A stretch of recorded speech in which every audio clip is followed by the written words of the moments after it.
আচ্ছা জেনিফার বলো দেখি, রাজ আজকে আসতে পারে, এটাকে ইংলিশে কি বলবো? স্যার কি হবে? দেখো রাজ আসতে পারে বলেছে, তার মানে একটা পসিবিলিটি, সম্ভাবনা বোঝাচ্ছে, তাই তো?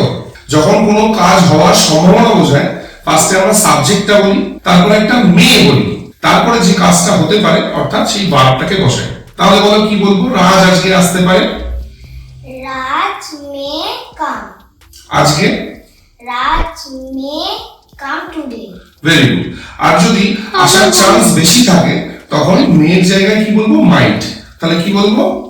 রাজ might come today. Very good. Riya আজ রান্না করতে পারে। Riya may cook today. Very good. আর যদি রান্না করার চান্স বেশি থাকে? Riya might cook today. Very good. আচ্ছা, আজ বৃষ্টি হতে পারে। It may rain today. Very good. আর চান্স বেশি থাকলে বৃষ্টি হওয়ার? It might rain today. Very good. তো ভিডিওটি যদি ভালো লাগে লাইক, শেয়ার এবং সাবস্ক্রাইব করে দিন।